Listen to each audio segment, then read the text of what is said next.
kita berterima kasih juga nih buat Ahok ya, buat Bu Mega, buat seluruh tim ses 0103, semakin banyak bicara, semakin bertambah suara di 02.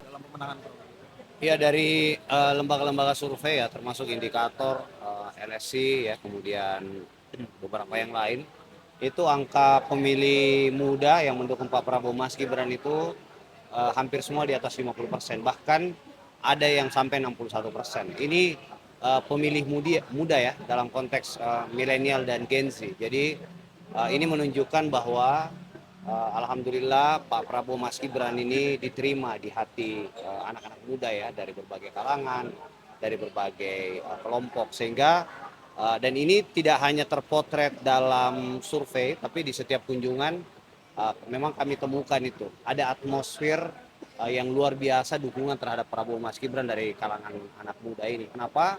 Karena mereka melihat figur Pak Prabowo ini yang sebagai sosok negarawan yang tidak pernah menganjurkan untuk kami semua menyerang paslon tertentu, program tertentu dari paslon 1 dan 3. Yang kedua, beliau di debat terakhir menyampaikan permohonan maaf, dan yang ketiga beliau menyampaikan bahwa akan merangkul ya semua pihak. Nah, sosok kenegarawanan inilah yang dibutuhkan sebenarnya oleh anak-anak muda. Yang kedua, satu-satunya paslon yang punya anak muda ya paslon 2 kan, ada Mas Gibran Raka Buming Raka. Jadi saya kira dua faktor inilah yang buat tadi data-data menunjukkan bahwa Pak Prabowo Mas Gibran ini ada di hati anak-anak muda di seluruh Indonesia. Yang berikutnya kami ingin pastikan bahwa teman-teman ini kecintaannya, dukungannya terhadap Prabowo Mas Gibran ini harus juga sampai ke TPS gitu, karena dengan mereka hadir ke TPS maka masa depan yang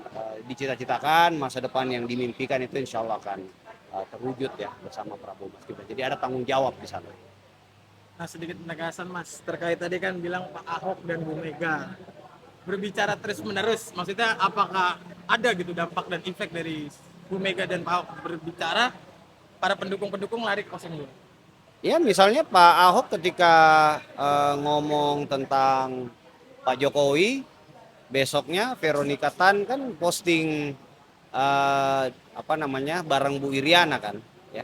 Itu menunjukkan bahwa simpati publik itu ada setiap Pak Ahok ini bicarakan gitu ya. Jadi makanya kita berterima kasih lah ya, terima kasih Pak Ahok ya. Kalau bisa sering-sering Pak ya, biar masyarakat semakin sadar bahwa pilihan yang terbaik untuk bangsa dan negara ini adalah Pak Prabowo dan Mas Gibran.